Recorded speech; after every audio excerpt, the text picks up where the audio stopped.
This is the stitch and the method I've ended up deciding on for making my upcoming hoodie jackets.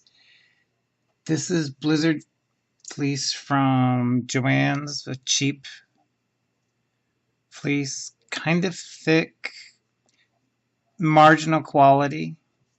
I'm going to first start doing a construction seam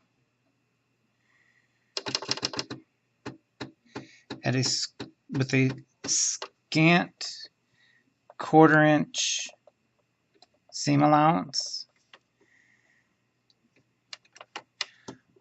For the construction seam, I'm going to be using my triple stitch stretch stitch on my machine. It's fleece, so you want to use stitches with a little bit of stretch to it instead of just a regular straight stitch.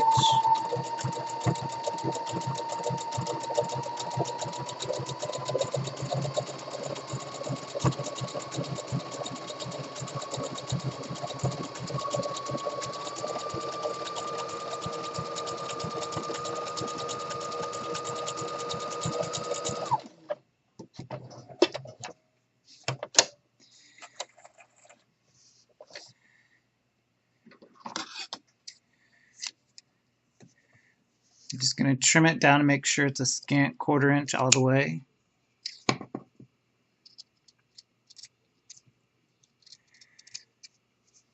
And I'm going to switch over to, on my machine, which is a 52, it's a decorative stitch. I'm setting the width at 7 and the length at 2.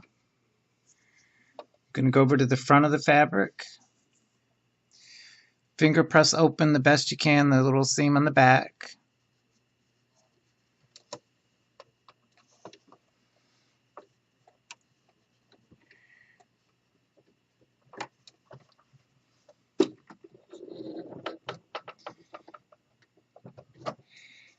Do a quick lock stitch.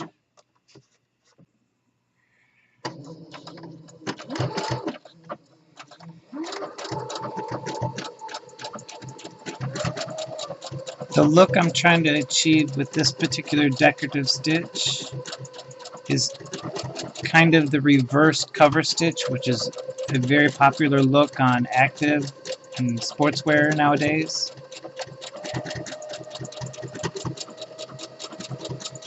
In one of my sewing groups I belong to, that question's probably asked every other day, how can I get this stitch to look on my home sewing machine?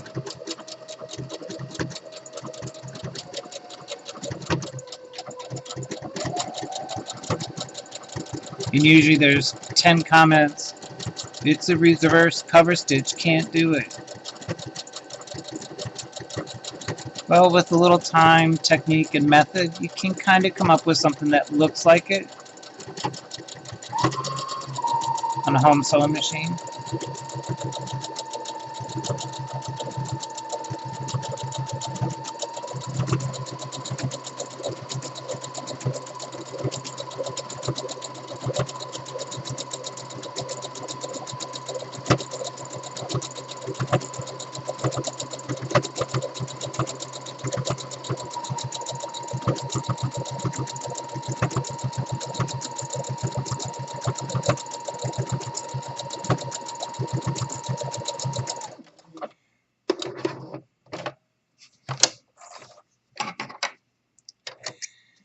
That's what the front of it looks like.